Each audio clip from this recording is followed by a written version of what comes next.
So if from where you currently stand, life will inspire you to yet a new idea, is it true then that you will always be in the process of becoming?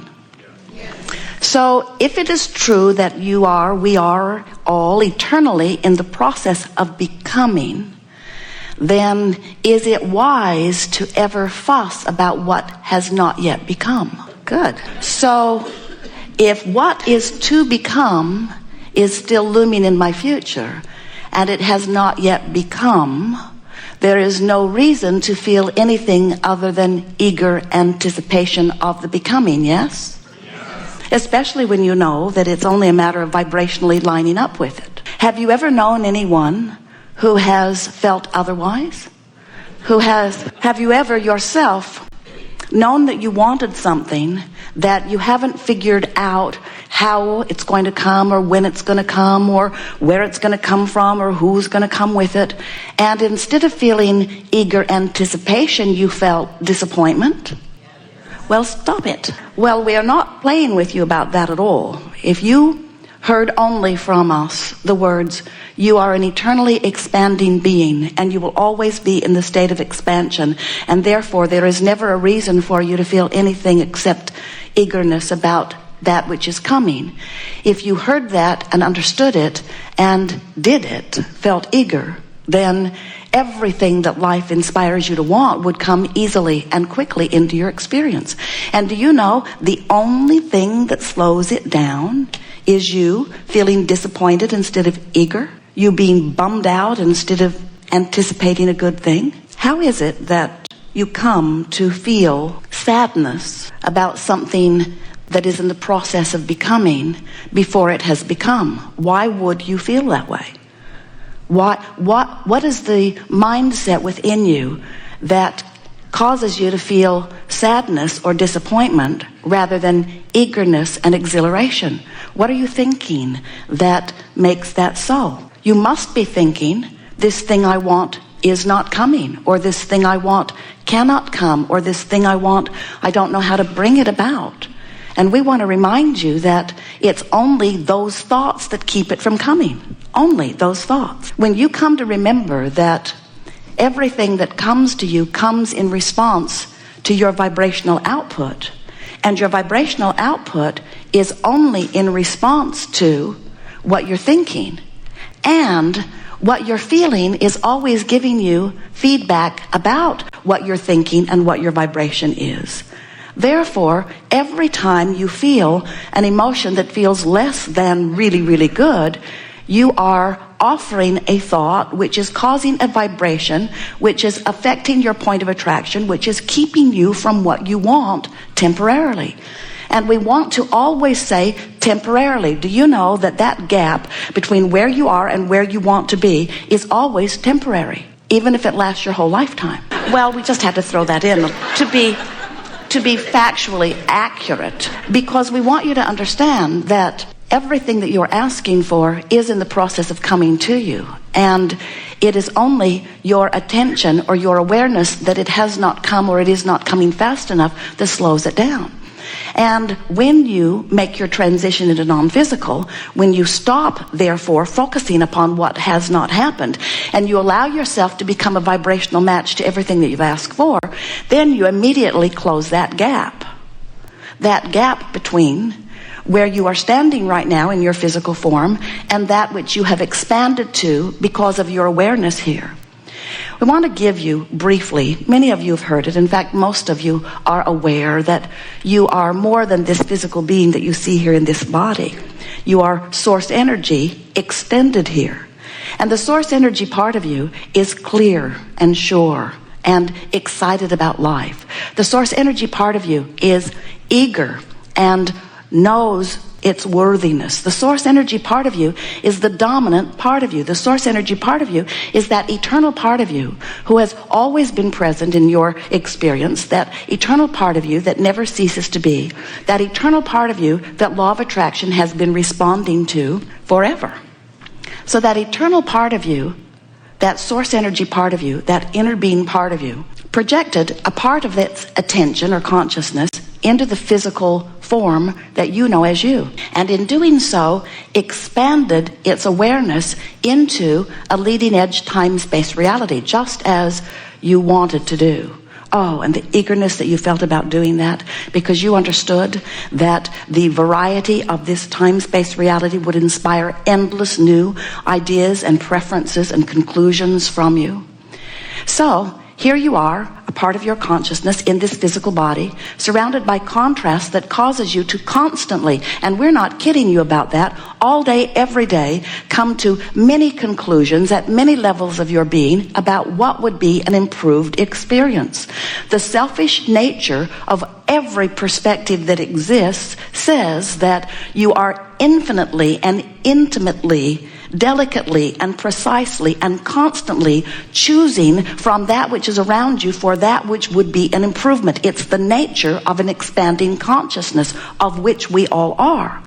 So as life inspires within you this awareness of what would be an improvement, the source energy part of you focuses upon that idea of improvement and becomes it instantaneously, vibrationally.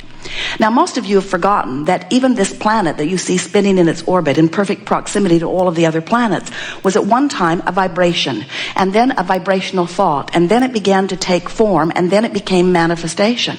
And we want to say to you, all things are that way, and everything that you are creating is that way too. So we want you to feel an exhilaration when we say to you that the source energy part of you that expresses itself through you, this physical being, when you in your physical form give birth to a new idea, that non-physical part of you rides that rocket of that new idea and embraces it fully, holds it completely. We've written a book and given it the best title ever, because the title says everything that we want you to know. Ask and it is given. Ask and it is given, meaning that when you in your physical form are inspired through the contrast to an awareness of something that would be an improvement, when you do that, the improved idea is fully embraced by source. That's the it is given part. You ask and it is given. But you in your physical form then must figure out a way to now become a vibrational match to what you've asked for. And you don't usually do that instantaneously. In other words, the blessed contrast inspired you to knowing what the improvement would be. But most of you are still standing over there in the contrast that made you long for the improvement. So your attention to what is, or your justification of how you need it. You know, you learned that when you were trying to get things from your mother. I need it. I really, really need it.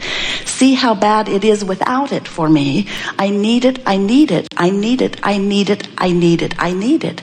And your mother, bless her heart, ruined you. When she heard your need and responded to it, she gave you a distorted view of how law of attraction worked.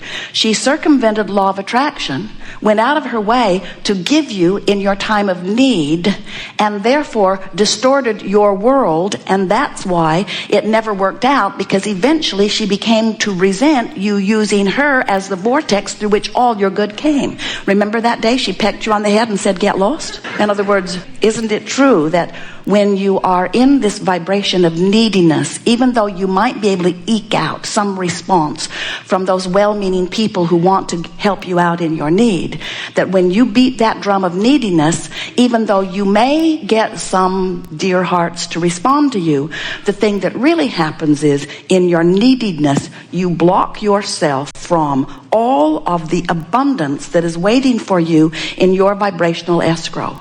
Because what's waiting for you in your vibrational escrow, that which is being held in vibrational escrow by the source energy part of you, can only be accessed by you when you become a vibrational match to your vibrational escrow and to the source energy that is holding it for you in vibrational escrow. In other words, you just can't get there from there by focusing on there. You've got to turn toward where you want to be, and then you begin moving in that direction. Our favorite way of expressing this to you quickly and accurately is to say to you that as this source energy being, this eternally expanded being that you are, as you come forth into this physical form and you know what you don't want, you know what you do want. And every time you know what you do want, Source rides that rocket. And in Source riding that rocket, from your experience, the sensation that it feels like to you is momentum. In other words, it begins to get a momentum moving toward that which you are asking for. Now, the reason that you feel that feeling of momentum is because you're living contrast. You're asking, you know what you don't want, you know what you do want, you know what you don't want, you know what you do want. As you are knowing what you do want, and Source is embracing this idea of this new expanded version of your life experience, you're not creating for the world, you're not creating for anyone but for you. You're saying, given what I'm living and giving these conditions and giving this contrast, this would be an improvement for me. And Source says, you should know we will hold that vibrational thought for you. Not only will we hold it, we will become it. Now think about what that means. You're getting the sense, we're hearing many of you beginning to talk about law of attraction. As you get the sense of law of attraction, which says that which is likened to itself is drawn, now think about this eternal being that has been vibrating and attracting unto itself long before you came forth into this physical body.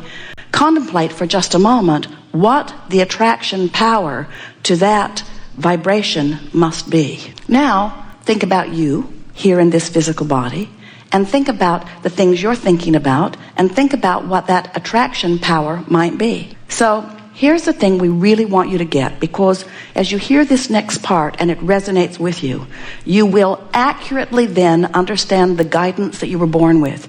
You will understand who you are, your reason for being, and how to fulfill that which you came forth to be. In other words, everything that you are hinges upon this, and we believe that you will hear it easily. So, the non-physical part of you is offering a vibration which law of attraction is responding to. It's a powerful vibration. Can you feel it? What you are thinking here in your physical time-space reality causes you to offer a vibration, and law of attraction is responding to it. So if law of attraction is responding to the two vibrational aspects of you, what must that feel like to you? Well, if you're thinking thoughts of love, then you're standing in the same place. And as law of attraction responds, you feel aligned, you feel elated, you feel exhilarated, you feel passion and eagerness. But if you are hateful or angry or disappointed, and that's the drum you're beating, and law of attraction is responding to that vibration, but who you really are is love and appreciation. As law of attraction responds to both vibrations, what it feels like to you is tension. And that's what negative emotion is. Negative emotion always means you are, by virtue of whatever you're giving your attention to, activating a vibration that is literally pulling you apart. Make sense to you? Now, when you think about it, so here you are in your physical expression. Life causes you to want this. You want this, the source energy part of you becomes it, and literally, this is the thing we so want you to hear, becomes it so powerfully that that current is calling you toward the fulfillment of it. And when you turn and go in the direction of the calling, this, and the reason that we are emphasizing this calling is because we want you to feel the difference between law of attraction responding to this powerful, very long vibration of the source energy part of you as compared to law of attraction responding to the vibration of your thought here and now. Who you really are is a much more powerful vibration, which means this stream is flowing. This stream is flowing, and we love you very much. You must go. This stream is flowing, and you must go if you are to feel good at all. Jerry and Esther went whitewater river rafting in Colorado last year, and the river guide said to them right off, "Friends, this is not Disneyland. We cannot turn this river off. This river is going to have its way with you." And that's what we want to say to you. This river is having its way with you. You must go. And if you go willingly, you feel great. And if you go reluctantly, you don't feel good. Can you get that? In other words, this stream is flowing because life is causing you to ask, and source is becoming what you've asked for. And law of attraction is responding to that vibration and calling you toward it. And when you go, you thrive, and when you don't, you don't. So what does answering the call of source mean? What would that mean? It means when you see someone and they are really a rotten person doing all kinds of bad things, and you, from your point of view, believe that, and you focus upon their wrongdoing, you don't go with your stream, because the source energy part of you, whether you like it or not, is looking for their positive aspects and finding them.